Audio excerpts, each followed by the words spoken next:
everybody. Welcome to our favorites. I feel a And little bit like Jim Carrey when I do that. in today's episode, I was trying to think of really good puns in my mind, and I got nothing for this. So I like every other day. Yeah, we're doing courtroom movies, and I don't know very many. Hence my favorite pick.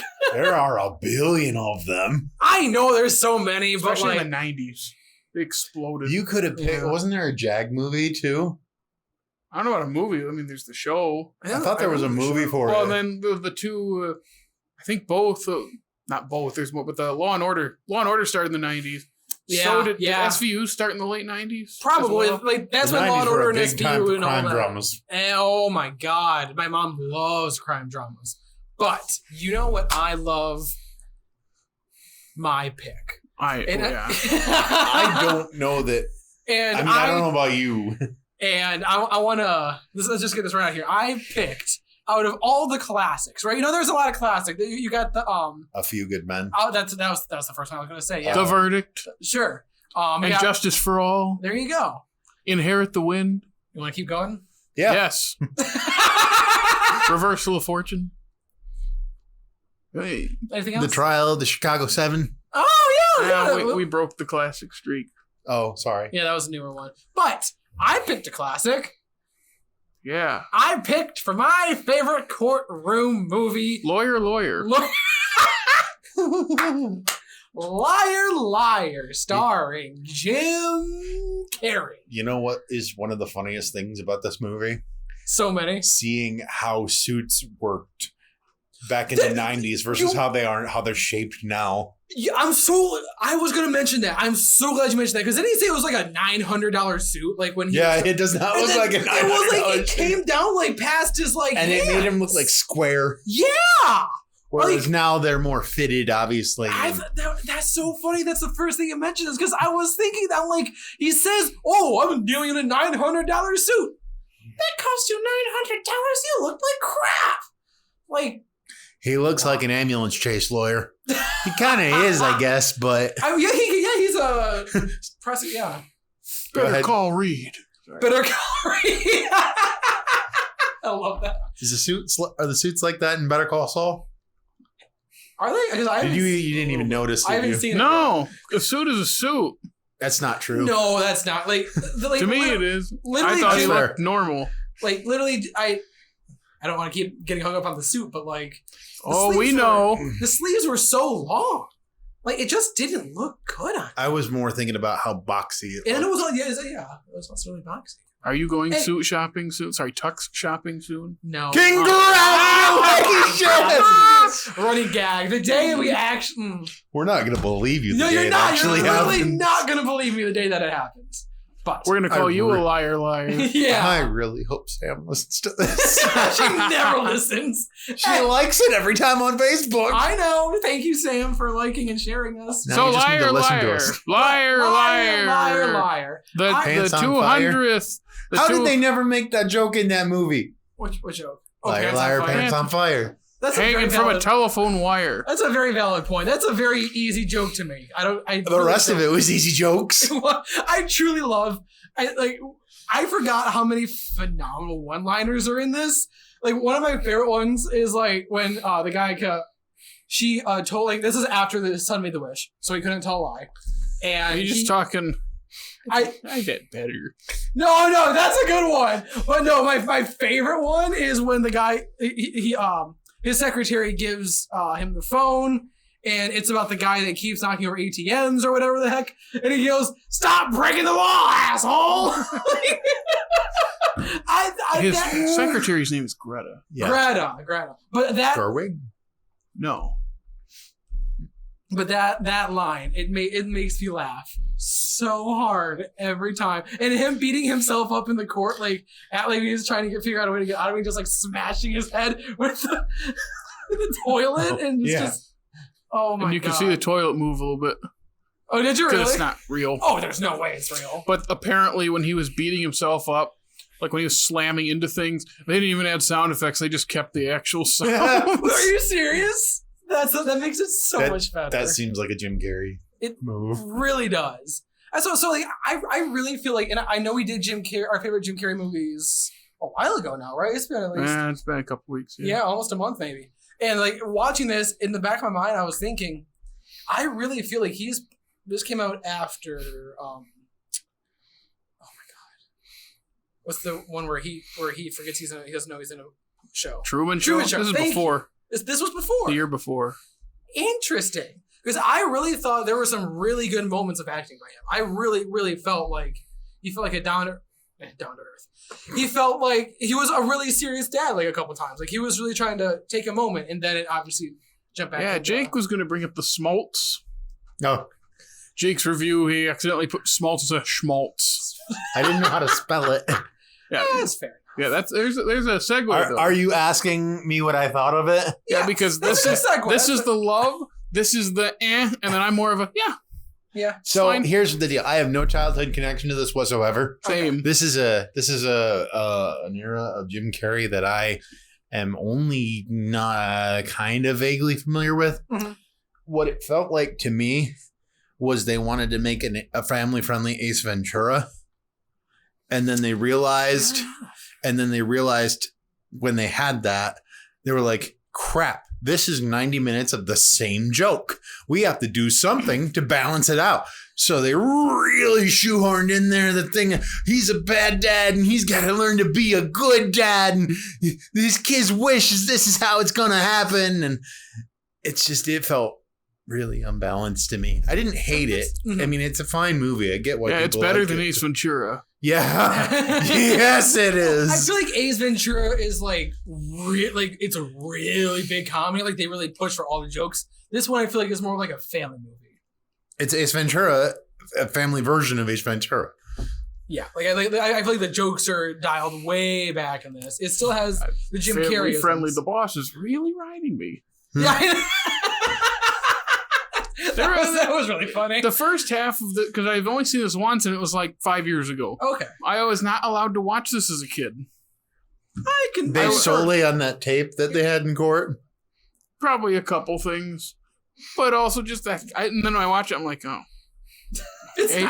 But then watching it, this is the second time I've seen it. The first half, I was kind of like, yeah. It's kind of because I'd read his review and I'm like, yeah, that sounds right. Mm-hmm. Then by the second half, I was starting to enjoy it more.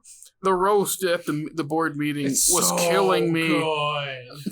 Now, he said a couple words he probably shouldn't say at all. Yeah. That are okay. Yeah. And not that they were okay, but are really not okay now. But other than that, I was laughing really hard during that. I will say that I laughed more at the outtakes than I did probably the entire movie. Bring that back where they play outtakes like that during. I feel like that's just an era of Jim Carrey comedy. Because this was like what 97. Mm-hmm. I mean, they did that in Bruce Almighty too. I know that's like 7 years later, but I guess suffice to say, I would just prefer the more serious overall Jim Carrey, like from The Majestic and from Bruce Almighty. Mm-hmm. I know that's not serious, but it's more serious. Yeah. I was gonna say, I think when a long time has passed, I think the Truman Shows and the Majestics and the Eternal Sunshines are the ones that stick with us, and then the Liars and Dumb and Dumber just will kind of not fade, but just not the ones that. It's hard to say that Dumb and Dumber would. I don't know about that because I feel like Dumb and Dumber will always be a cult classic. I feel like Liar would come and go. Yeah, because I feel like you can watch like you're saying your classic, your Majestic, your Truman Show, like Jim Carrey like putting on a show of like the actual talented actor that he is, and then you're like okay, these are fun. Like you could obviously appreciate him like turning on like his real dramatic chops. Do you know what is a perfect marriage of the two? Sonic. That man is fantastic in that movie. I don't care what anyone says, but it is fantastic. Marriage of the two. It's interesting. Serious and silly. I would not say his Sonic performance is serious at all. I think it's 100% silly, and that's why it's wonderful. He takes himself seriously. No, I think I had mentioned in the Jim Carrey one, I think Truman Show is the best of two. Oh, no, I'm not I'm not disagreeing with that entirely. I'm just saying that Sonic, for me, is the most recent, like... I have never, out of every single person that I have talked to about Sonic, You know what's the same thing everyone says? Jim Carrey's fantastic. Jim Carrey is fantastic. The man he knows how to make people laugh. He just does. And he does that, so whether he's being serious, whether he's being goofy, I think he's just really good at making people laugh. And especially like when I look at Liar Liar, like this man's facial expressions is I don't think it's his fault that they made him tell the same joke over and over and over again. Because to me, it ends up being the same joke. Like, it ends up being the same situation. And yes, it's funny, but... It's because he's so good at it. That's why everybody wants him just like, hey, Jim, keep doing that thing. Keep doing that, like, silly, goofy, you make your face all contorted. Like, people love seeing Jim Carrey do that. And because he's good at it. I like it. Yeah, this movie made a lot of money. Did it really? We were looking up with all the movies coming out at the end of this year. We were looking up like, oh, what are the top movies all time? And then there's one, the adjusted for inflation. Right. This was number 200 all time, adjusted for inflation. Really? Yeah, I was like, because the page cuts off at 200. It said Liar Liar. It made that much money. Wow. Not that I wouldn't think it'd make money. But that's a lot of money. I didn't. Yeah, I mean, I could see this being because they probably made this for like. I'm sure you're going to look it up and you're going to fact check me, but I'm going to say it costed about... It's not fact check, it's right check. 8 to 10 million? I bet you it's more than that. What? Did you say this cost 8 to 10 million? I think so. Did you say it made 8 to 10 million or it cost? What do you think it cost? Adjusted for inflation? No. What did it spend? At the time? Yeah. I would guess north of 50 million. Close, 45. This cost $45 million to make? Yep. Where did all that money go? Cast. Jim Carrey. And it had some pretty popular people for the time. That girl is... I don't remember anymore. Talking about Jennifer Tilly? The mom? No, that's more attorney. I looked up who the moms. They're both moms. Which mom? The one on trial? Oh, no. His more wife. Attorney is his ex-wife. So, not anymore. Not anymore. that was the other thing. I knew that. Wish me and your dad got back together. That was cheesy. That was the part where I was like, okay, I'm not a kid of a broken family or anything like that, but that kind of stuff doesn't happen. Don't do that. Don't do that at the end of the movie. Well, the Smoltz meter is just exploding. Because the worst thing is know how to spell it. Lay off. It's just funny because I knew what you're talking about. That's why it's so funny. It's like I know exactly what it means. I was gonna say I feel bad because there's probably kids that are watching this that are like of an impressionable age. Who are like, oh, if I wish my mom and dad got back together, they will. No, honey, same thing when people get parent trapped, right? Ha ha ha. Sorry, couldn't help it. You opened the door. I had to hobble on through. Well, we have to at least mention the courtroom part of it because it is a courtroom. The actual courtroom part. Whereas our other two picks today are like all about the courtroom, and this one it's a major part. There's a lot of it there's a lot of it that's not really there or talking about because it's more about the lying thing than the courtroom thing, even though that's always evident. Whereas the other two, it's like literally that is based it. in. Yeah. The courtroom thing is kind of just there to make it funny that he can't lie.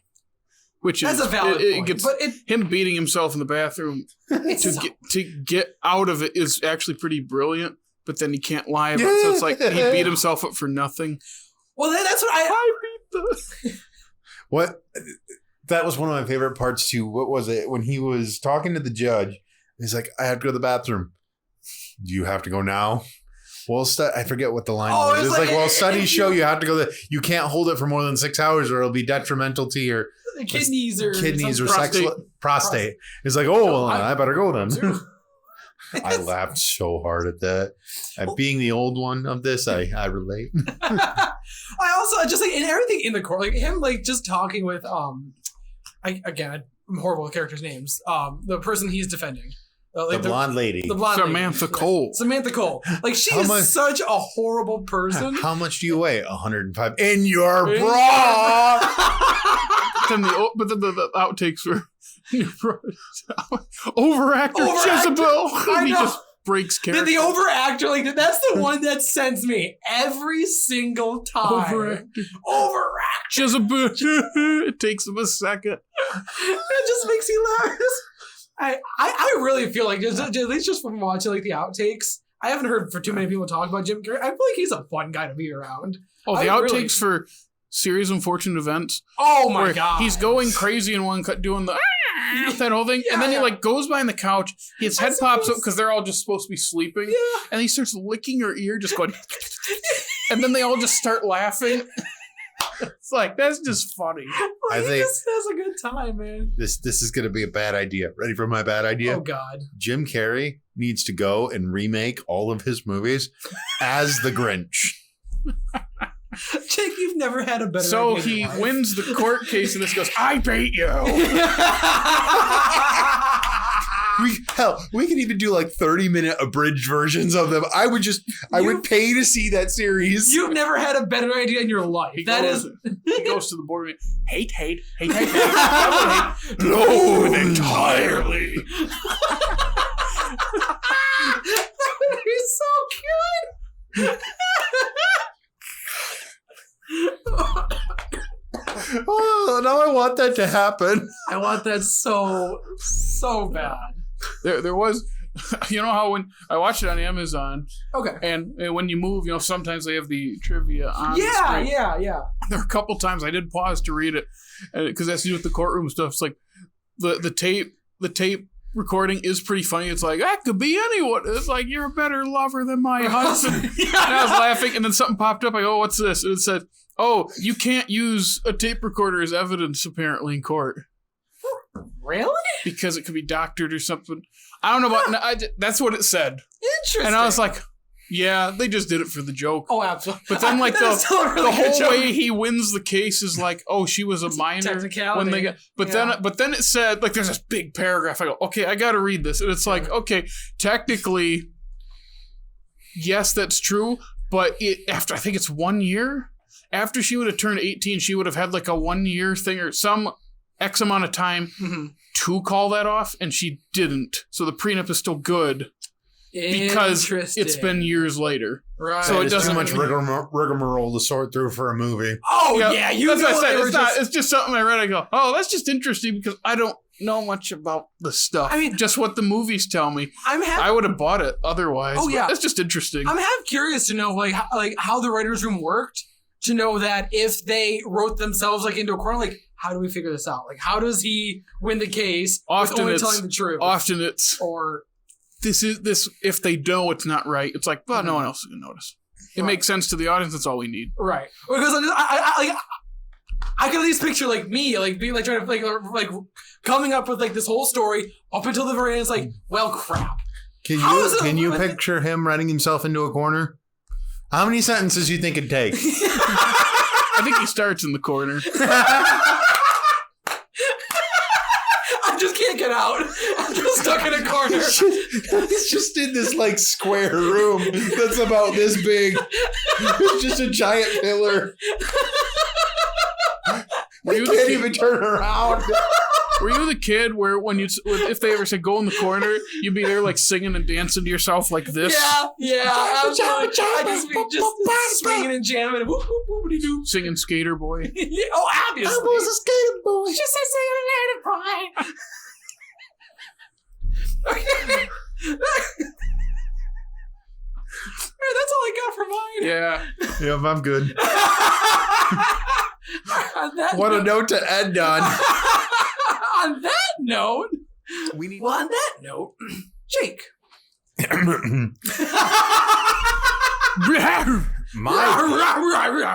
My pick. It's a very important movie. It was inducted into the Library of Congress for its cultural significance and importance. Liar, liar. What did you say? It documented one of the first rape trials in the States? I think what it's based off of, yeah. Well, actually, I didn't realize until halfway through that it was based in Michigan. I think they set that up in the first 10 minutes. To be fair to Dickey, I have some things to say about that. Yeah. I will mention that my pick is the classic Anatomy of a Murder. When did year did it come out? Like 1959. 9. Okay. So, Anatomy of a Murder is about a what is he? The wife of it? What is he? Navy guy? Army. Okay. Navy. Lieutenant Mannion. The wife of an army enlistee is raped by a local Bartender. bar owner. There we go. Sorry. And the Marine Army. Army person. Air I don't Force, remember his name. Coast Guard, National Guard. What is his name? Mannion. Lieutenant Mannion. There was a Manny is Frederick what they called him. Mannion. Yep. Or Freddie or Manny. Frederick Mannion, but Manny. Okay. Okay. So Manny kills this guy that raped his wife. And then they enlist this ex DA Yep. to defend Manny. It's brilliant because it's not just a court movie. Like half of the movie is the courtroom part of it. And half of it is kind of like this, I don't want to say murder mystery, but it kind of feels like that. It's got these twinges of noir in there. Mm-hmm. Oh yeah, The music did that for me. The Duke Ellington music, my and he's God. in the movie. I wanted to mention the Duke Ellington music. It's so good. So this takes place in Michigan in the UP. And to that point, what I want to say is they spend most of the movie calling this place Thunder Bay. Yeah. Then they mention that it's in the UP. In fact, Jimmy Stewart is the main lawyer, one of the main lawyers in it. Jared has started a love affair of mine with Jimmy Stewart movies. He's my favorite actor. I know I am copying Jared on that. Oh. I won't say he's my favorite actor, but man, I love every movie I've seen him in so far. He's good. He's obviously. So they're in Thunder Bay, and then Jimmy Stewart, and then they make reference to it being the UP. And then Jimmy Stewart says, "I'll punch you so hard you'll go out into Lake Superior." Yeah. You do a better Jimmy Stewart Yeah, but I impression. feel Go like- ahead, try. I don't remember. Lake Superior. I don't know. There you go. When was that line though? Because I feel like I really didn't like. There wasn't any clues that it was in Michigan until like. It's called the Thunder Bay Inn. They called it that several times. Well, yeah, but I never knew Thunder Bay was. And they also referenced Lansing in Detroit. Yes. Several times. Yes, but in I fact, feel like the George C. Scott lawyer comes up from Lansing. yes, but I feel like they didn't mention that until like. The judge says Upper Please. Peninsula several times. No. But anyway, so my confusion about if you're watching this outside of Michigan, we are in Michigan. Yeah, we are based in Michigan. So when he says Thunder Bay is like right here. You gotta tell the audio people though. The audio people, it's by Ypsilanti, which is kind of in the pointer finger of Michigan. Yeah, so it's up there. It's thoroughly not in the UP. And then if you Google where the movie takes place, it says Big Bay. Big Bay is in one of the northern points of the UP. So they're calling it Big Bay or they're calling it Thunder Bay. I think probably because like they do with many noir things, just to make it more better. flashy. Yeah. But it's not where it's supposed to be. And so my Michigan brain was getting a little confused. But the performance in this they're just so good. They were really good. Like it definitely, and I watching it, I mean, obviously this is obviously the first time that I've ever seen this movie. I really did it kept me gripped, and I was really impressed. It really didn't lose my attention at all. Like it was from the performances. I think the pacing. This is a long movie. Yeah, It's almost 161 3 minutes. hours, and What'd you say, 160 something? 161. 2 hours 40 minutes. Yeah, it's Jake brings up to me before I watched this like 10 years ago. mm-hmm. So this is only the second time, and then Jake brought up it's like Oh, looking for a cigarette. That's and my she- favorite thing. Is Looking for a cigarette. Why? What did she? How did she say? It's like, It's- why it's- do you need one? Do you want one? No, I wanted to offer you one. No, it's like he's looking through his shelves. Like, I'm looking for a cigarette. Here, you want one? No, I was looking to give one to you. It's always funny. You brought that. Like, this is for how serious, rape and It murder. has to bring it's some funny. levity to it, though. For those that don't know, it's based on a book that was written by not one of the first It was Supreme Court justices of Michigan, but like a prominent one. I never knew that. Really? That's interesting. Yeah, I'm looking up his name. It's like So do you Robert think- Travers or something is like this- that. Figure out if it's based on one of the first rape cases. That's what I was, so is it loosely based on? Oh, that's right. It is True. Robert Traver, but that's his pen name. It's John D. Oh, I'm gonna screw this up. Volker. So is it loosely based on like a true story then? Yes, I think. I think it was an actual account of one of the cases he tried. That's super interesting. Is he the judge in that scenario, or is he the lawyer in that scenario? He's a lawyer. Okay, so he's probably the Jimmy Stewart lawyer. Yes. That's what I'm guessing. I'm looking. Yeah, he was the county prosecutor in Marquette County. He's from the UP. He was actually a fly fisherman as well. He wrote the book under a pseudonym or pen name or whatever. Jimmy, I love that. Jimmy Stewart just spends his time fishing. Like he gets fired as the DA and just spends his time. What a Michigan thing to do. It's such a Michigan. I was gonna go fishing. And then also it's like, what does he say? What is her name? It's his secretary is what is his secretary? It's Maida, right? Or Malda Maida? I can't see if that's an I or not. Maida. He says, You're fired. You can't afford to fire me. You owe me still. Yeah, because she was never even paid. And also, the guy that plays his friend. Yeah, Arthur O'Connell is also great. When they go in after his car accident, he's like, have you no respect for the dead? Yeah. Like, he was just in a serious accident, and he's in trouble because he doesn't have a driver's license, and that's what he says. He was funny. He's just driving around, just doing like those shots. Like it makes it. I really love those old school like. They're pulling like a backdrop behind the car, and they're driving their wheels so hard. And, like, wait, do that again. Hold on. They're driving the wheels so hard, like they yell back in the day. Wait, do that again. Listen, when did power steering become a thing? I don't know. Google it. I'm curious because I wonder if now, yes, is that why they had to they're drive hamming it up, time? but also like without power steering, I feel like you are kind of doing that. I don't know about cars. Our resident mechanic Jared over here is Googling when power resident mechanic. Oh wow, that is older. 1926. Oh, so wait, when was this based again? They probably had to do that just to make it clear that they were driving. I know. I just those old school shots. They make me happy. They really truly I love them. I love the amount of time this spends on the case, though, like both in the courtroom and off the court. There's a long build up. That's what I was. And he didn't even take it for like an hour of the movie. He hasn't even said yes to the case. That's what I wanted to bring up. Is like I feel like I can't put my finger on why this works, but I feel like I've seen many other shows, movies, whatever, courtroom stuff where they just take a long time to build up to it, and it loses your attention. Like I'm just done with it. Like I just don't care anymore. And this never really lost my attention. I kind of think it's because of the way they treat the rape.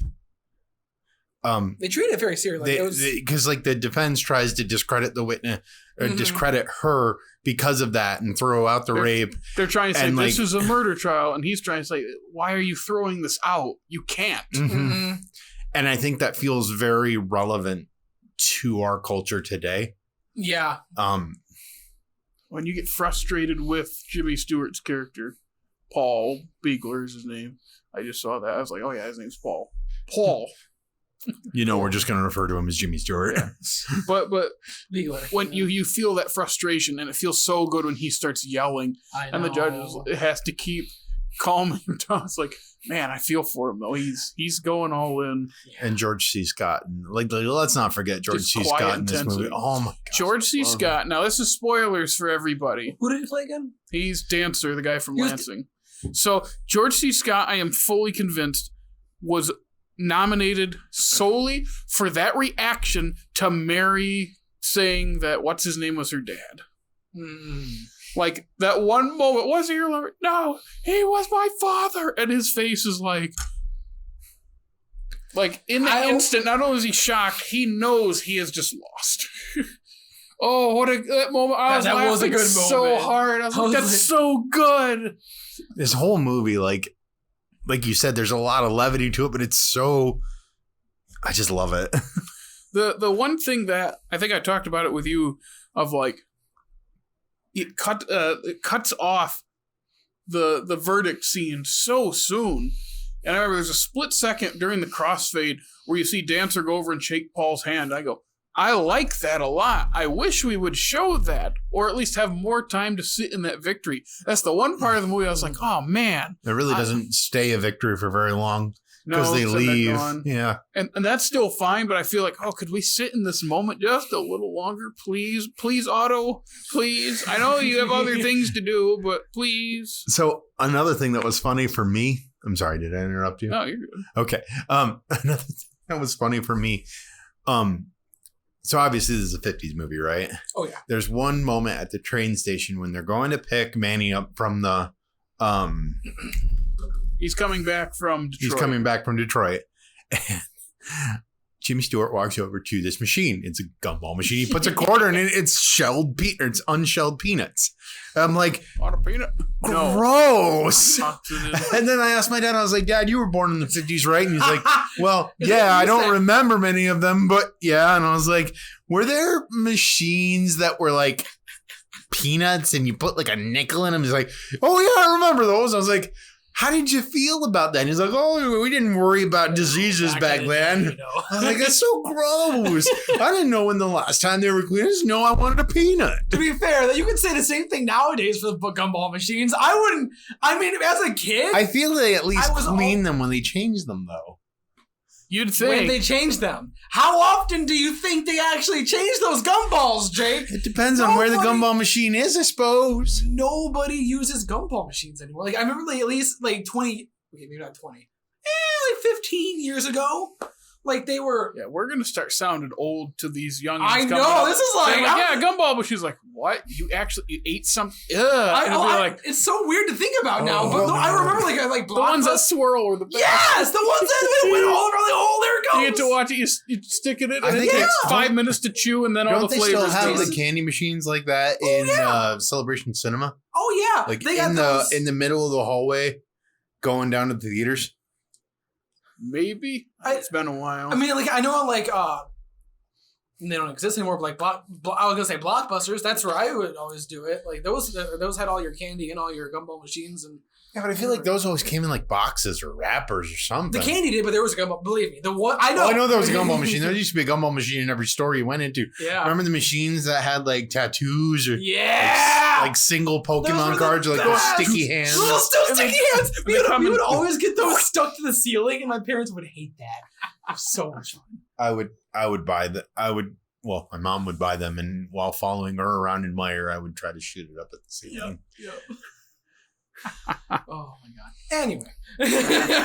There's a great moment in Anatomy of a Murder that I really like where it's like he talks to Manny in the cell, like the first time he talks to him, and he still hasn't taken the case, and he lets him sit on a question he's asking him, like, I think it's, were you crazy? Mm-hmm. And so he's like, I'll be back, I gotta go to lunch. And it's one like 90-second scene where he and I can't remember Arthur Connell's name, Parnell, thank you. Parnell are just sitting there at like a stand, and there's the bridge behind them, and they're just eating hard-boiled eggs for lunch, just chatting. Do you take it? I don't know. Then it just cuts, and he goes back. I go. At first, I was like, why did they cut in the middle? And I realized, no, I really like that. It's just these small human moments in it that just make it so much fun on top of all the seriousness. It's funny that's the scene you wanted to mention, because I remember watching that, and I'm like, I enjoy the Beeler and Parnell, like those two together. I really enjoyed that chemistry. But I just remember they're just eating hard-boiled eggs for lunch. I'm like, I mean, what do you bring for lunch? Not hard-boiled eggs. I eat like literally anything else, like salads, like sandwiches, a hard-boiled egg sandwich. Cream. No, ice cream. Like I don't eat hard-boiled. Like peanuts from a. Like I said, I really like that scene. I think it felt like very just like natural. Just very humanizing. I think the other thing, again, it's a different time. Yeah. So a lot of things, I mean, that's almost 70 years now. So. Yeah, that's like 63 years old now. Hooey. Yeah. No. Yeah. It's almost 70. It was 59. 59. I thought my brain was locked in at 55. Still 63. It's older than my parents. It's not older than your parents. No. It is older than my parents as well. Yes. What a good movie. It was very well done. Yeah, I think one scene that you and I talked about that we haven't talked about here, when after he goes to visit Manny, I think probably after he's taken the case. I don't remember. It's so long, I don't remember exactly where. But when he's going out to the car, and the wife is sitting in his car already. Laura. He's sitting in his car already and like almost like flirting with him. Oh yeah. Mhm. And like they cut and like his husband is what like it made me think again how our modern cinema has ruined my brain. Like the way they did it, it made me think that like something different was going on than the rape. Oh yeah.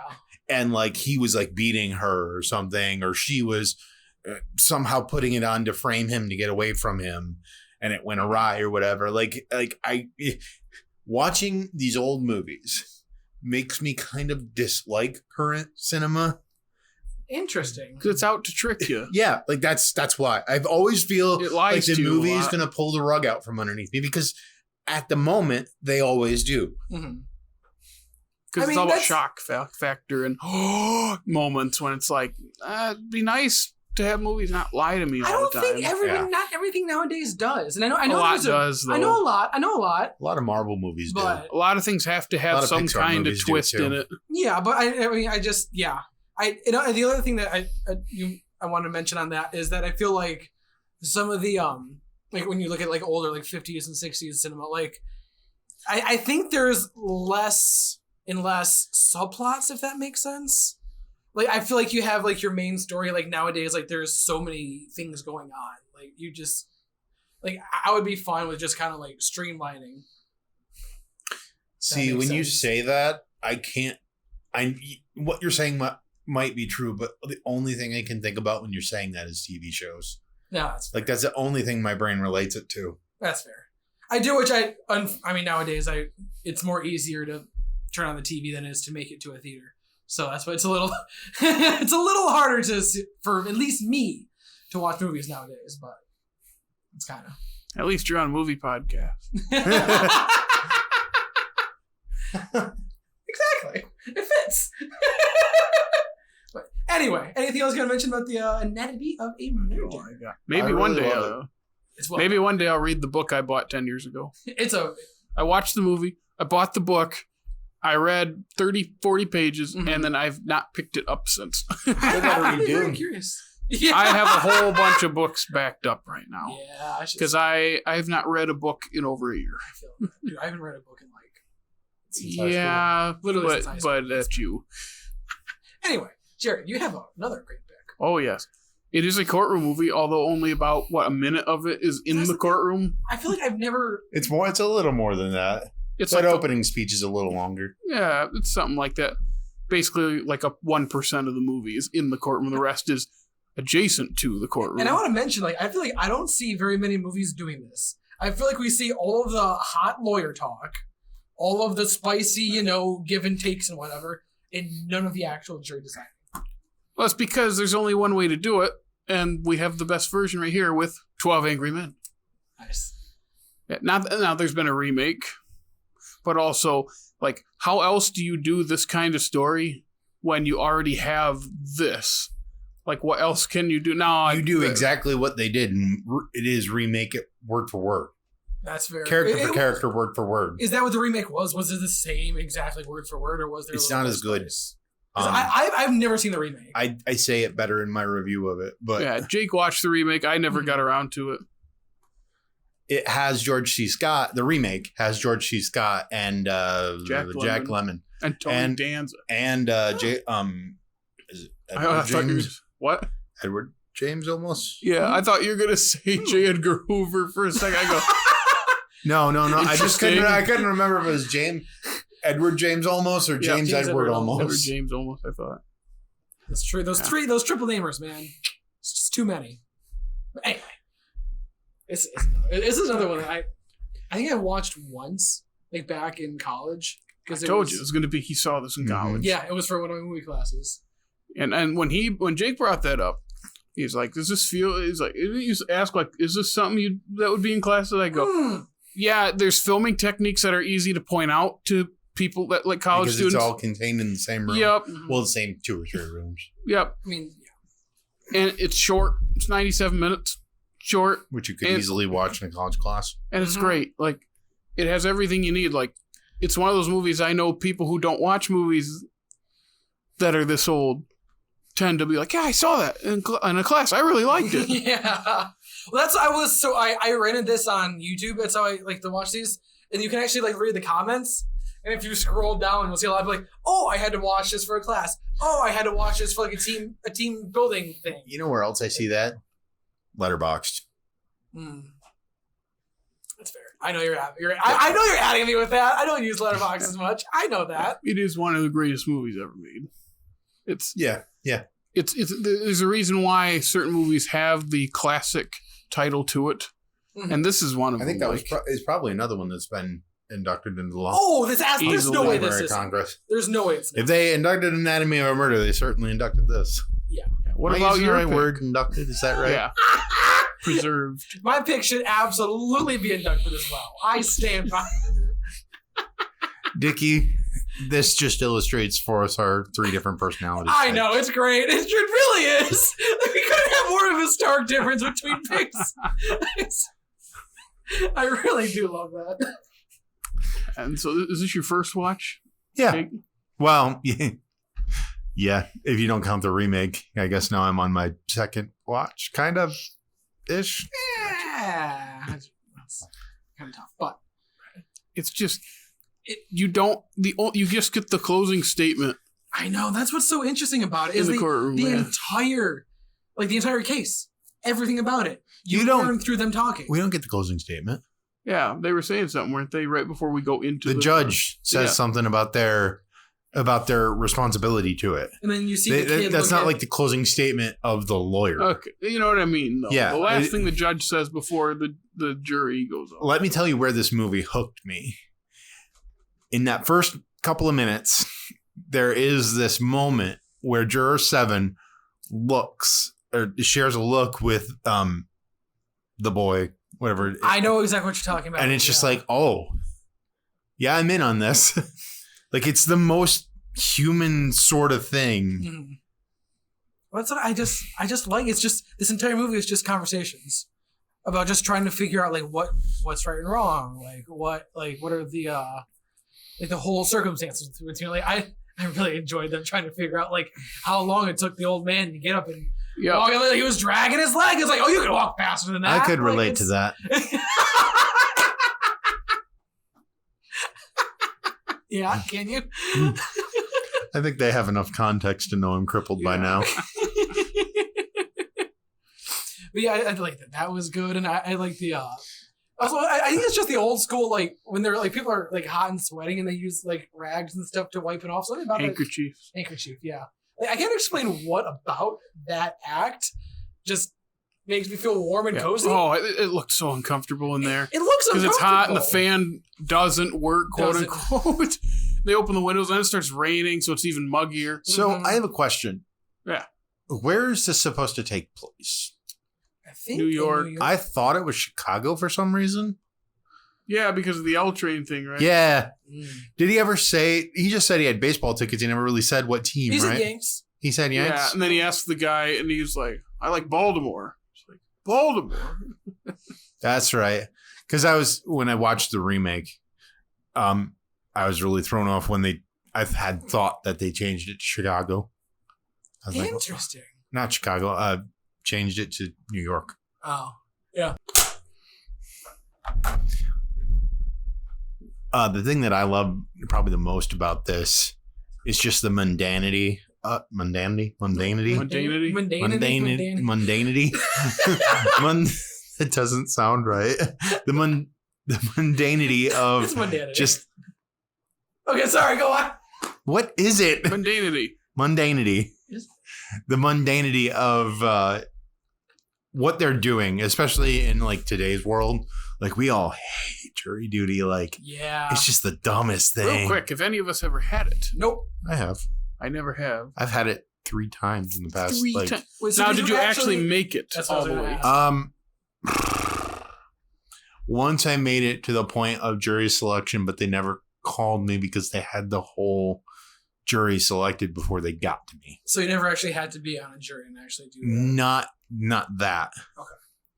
Because not gonna lie, I feel like if I was on a jury for a murder case, I would be a little more interested. Like, okay, this could be interesting. Yeah, but you don't even know what the case is for until you're actually selected for the jury. Yeah. So I think that, I don't want to say we've been desensitized as a culture, but we've been kind of programmed to be like, this is just stupid, man. Why do we got to do this? They only pay me $17 for sitting here for 4 hours. I know. But like more than that, like just the conversations that they have, there are probably 5 major conversations about the case that they have in this movie. And the rest of it is just people, just light. But you learn so much about the characters and where they come from that you start to understand why they're making, why they're giving their verdict. And it's a gem of writing. I think I said in my review, it's a true talent of writing when you can write like that and keep me engaged, just telling me who these people are. And doing all that in one room. Like when you can do that because like, I feel like it's easy to do. So a lot of people do, and it's nothing against it. Like you tell what characters are based off their setting, based off of what's around them, based off of what they eat, all that crap. There's none of that in this. It's just off of what they're saying. And the big one for me was obviously everyone. I mean, I can't remember that there's too many juror numbers. There's I apologize. 11, 12. Yes. There's 12. What's the name of the movie, Jake? 12. So there's 11 of them, obviously. Anyway, I can count, I swear. How many jurors? 10, 11, 12? What's the name of the movie? I was getting around to saying the last juror, like the very end of the movie, where he was just like screaming, like, he's not guilty. He's not like, you could understand where he's coming from, why he said that. The last juror. Yeah, the last juror. He's talking about juror 3, who was the last one. Okay. Yeah. Yeah, and it's because he's projecting his own frustrations with his own son onto this boy. Yes. And like when his face down, like he was saying he's not like, I'm like, when he rips that photo, like, oh my goodness. My God. Like you hardly even see it, but you feel it. Like I felt like and then it's so impressive how like it's legitimately just a massive feat of writing. Like I'm gonna repeat what you said. It's just amazing. So like what I said about all the human. So I'm going to keep comparing it to the remake because I watched the remake recently, and it speaks to how I feel about remakes. For one thing, like I said, they made it almost word for word. They inserted that. I don't want to say inserted because that's not really the right way to say it. They incorporated more diversity into the cast. Okay. Instead of being all white men.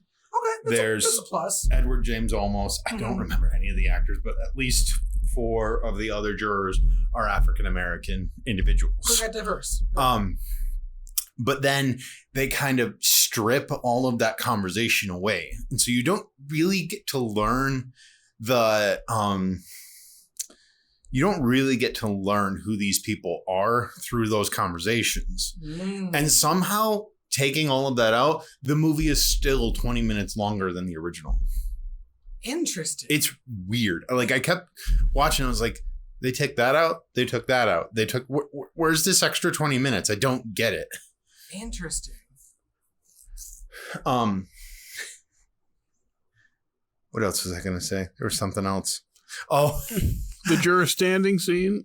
When they all stand. Yes. Oh, and yes. They got. So before I get to that, just a funny moment. So the bit about the fan and the fan not working on the light switch in the remake. It's an AC unit, but it's not like a window unit. It's a full like inboard AC, and they're like, "Oh, it doesn't work. Must have been the switch." Like, okay, bro, that's not how AC works. That makes sense for a fan. For a fan, yeah. for a whole AC unit? The fan does have my favorite line of the entire movie, and it's The fan? Jack Warden is bored. He's at the end of the table. He's the baseball guy. He's throwing the stuff, and it gets knocked out of the fan. He throws it, gets knocked out. It's Juror 8, I think, is the oldest guy. Hits him right in the face. I know. Well, that was a damn stupid thing. Stupid thing to do. He's sitting next to the dissenting guys, so he is 8. The old just jury, funny. I loved him. He had some great lines in this. Oh, and I like it's like he mentions how the old man is lonely. It's not that he lied. He just wants to be important for once. And they're like, how would you know? He's like, he kind of implies like, yeah, I'm old. And also, is it, I think it's Jack Klugman stands up for him. He's like, you say, you talk like him that more time and I'll slug you or something like that. I go, I like this. It's just a human thing. If they're standing up for him, it's like, dude, come on. I also love when yet, everybody gets up from the table and just turns their backs. Yeah. Oh. It's not a funny moment. Were you laughing? Yeah, that's a very serious moment. Very serious. It was, but you're laughing. And one of the most powerful up. moments in the movie, Is. and one of the things that makes it the most poignant, or one of the more poignant things of the movie. Because he's being super racist. Oh my God, he is. And them just turning, they're not even going to listen to it. And I love that scene. No, it played out because I laugh because if you look at it completely out of context, with no clue what is being said, with no clue what, like I said, with no context, they just get up from the table and they just turn around and don't listen. Like, that's kind of a silly act. Doesn't Juror 3 even get up and turn around? Yep, they all do. They all do. That's what it's still a very well and really nicely done scene. I just think out of context, it's silly. You were going to compare it to how they did it in the remake. They didn't. They never did that in the remake? So when he okay. What is it? Juror 8? No, 9. 9. So Juror 9, the racist person. Yeah, he's probably the second oldest one there. In the remake, is an African American individual. And when he starts to spout that stuff, it's basically about people that come from the slums. Mm-hmm. Which is kind of the same thing, but instead of getting up and facing away, like a couple of people do that, but like everybody just stops listening to him. Like they all stay seated at the table, and it's like it doesn't have the same effect. It's like that just kind of robs all the power. So your argument for remakes is usually that they are trying to remake something for a younger audience that the younger audience can relate to better than an older movie like this, which I get. Mm-hmm. But in that sort of scenario, you take away any sort of ability to have any impact for the generation you're trying to reach, because they, at least the current generation, will relate to the racism and say that is not appropriate. I can stand with that. Oh my goodness, they did that back. Like this was recognized even back in, when was it made? 60 something? 57. Oh, yeah, 57 as well. Yeah. Okay. So, and like, I think that is a good gateway. And that's another reason why they probably show it in classes. It's a good gateway to connect with an older generation of film. If you take that away, even though it's a TV movie, it just doesn't work. No, well, I mean, like, when I said that about remakes, is I don't think them changing. I don't think when they made the remake of 12 Angry Men, I don't think them changing them to standing up to sitting down is their way of reaching a new audience. I think that was just a stupid. I never seen it. I think that's just a stupid choice. Oh yeah, because, I mean, the whole thing. I think, first of all, I don't think it should have been remade, especially not in the manner it was. I think if you were going to remake something like this, I think it would be more poignant and more impactful to choose a different case. Yeah, like you have to. That you could talk differently about. I feel like if you one that is. I'm sorry. I'm going to let you. No, I'm going to cut you off. I'm going to go and let you go in a second. One that is more relevant to our time frame. Yeah, exactly. And not that a kid killing his dad is not relevant to our time frame, but you know what I mean. but you can still make it more topical. You can still make it more modern. And I stand by the fact that as annoying as bad remakes are, you still have the original movie you can always go back to. So, That's true. That The Lion King did make you like the original Lion King better. Exactly. And even though I enjoyed and now it's getting a series. series? Mufasa. But yeah, all that was just I feel like remakes, especially one for this one, like there has to be a reason to make it. You don't just make the same movie over again and call it making it for money. Like obviously everything is for money, but there has to be more of a backbone behind why you're making it. It's all just business, Dickey. I know it is.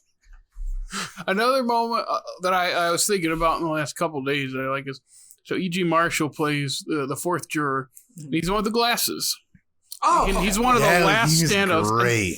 And he's just so straight faced, like as he's very matter of fact. Just now, here's the thing: we know this, we know that, and we know that he couldn't possibly have not killed him. And you're just like, he's just so smug about it. Yeah. But then when the glasses thing is brought up about the woman having, that's such a great thing. That's the proper way to pull the rug out from underneath Yeah, it was really... And the guy even, I like how they made it where he didn't notice and was like trying not to. It was more of a, now that you mention it, I did notice that. Mm-hmm. It's just he wasn't thinking about it. And it's just some of those small details. Like you just see someone just rubbing, and I love it. Now, is it pretty painful?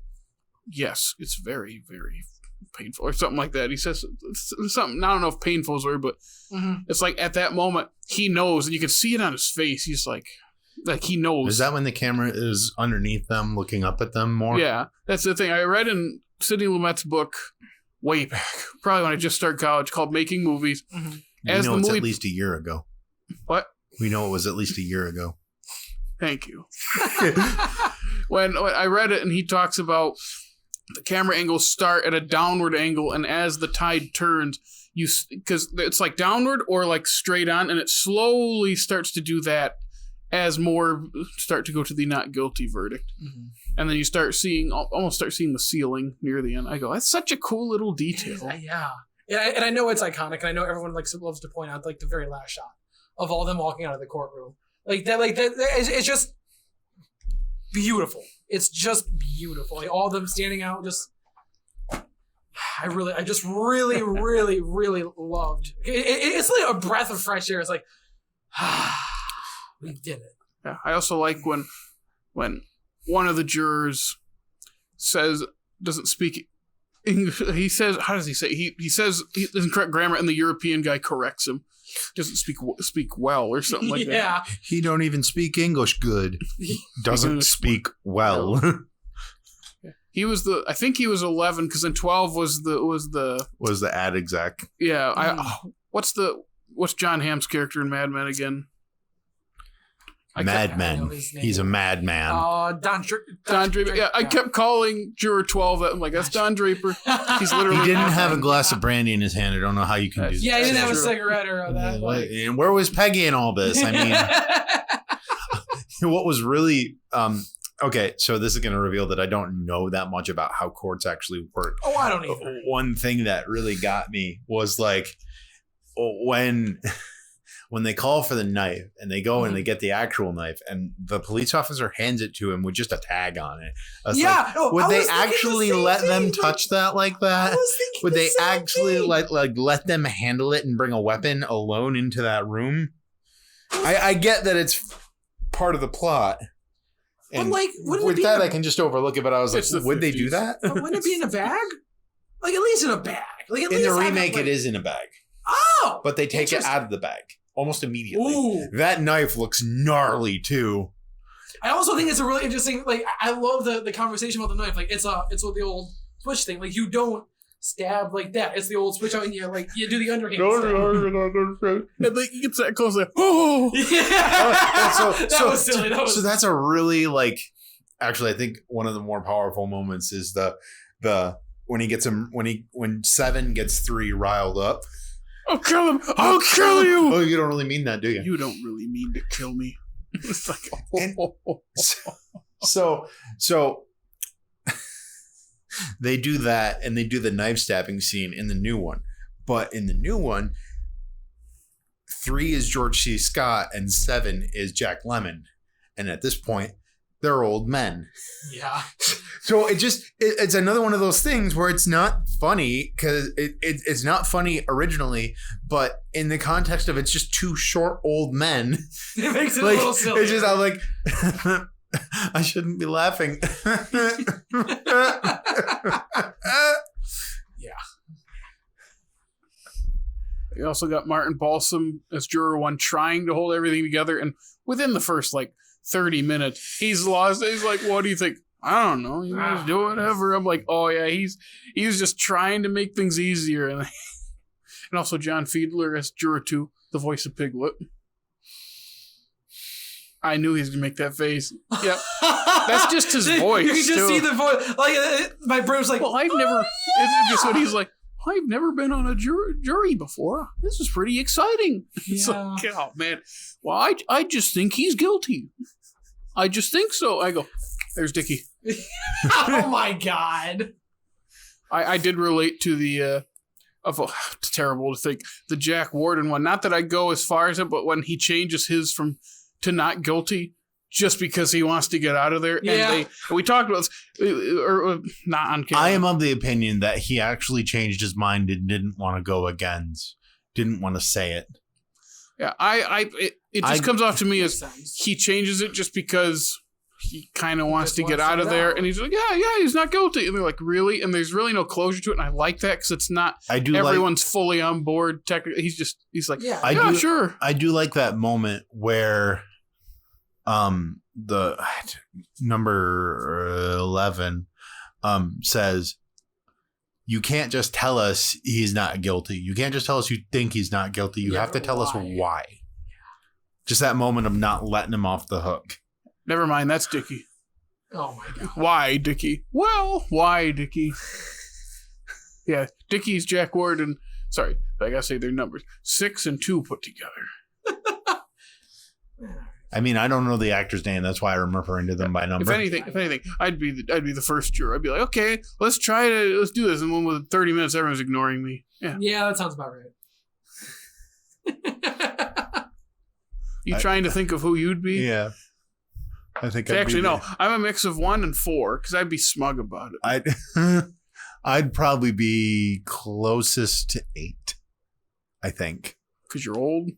because I'm old and because I always want to hear people out. That's true. Fair enough. Yeah. All right, yeah. Is there anything else you guys want to mention about 12? I'm trying to think. There I was feel like something you want to talk about closure? Yeah, the last scene, you were going to talk about that. The difference between the 2 versions. Oh right? yeah. I'll say this first. You want to talk about closure? There's no real grand closure to this movie. Like you don't get told if he actually did it. You don't get told they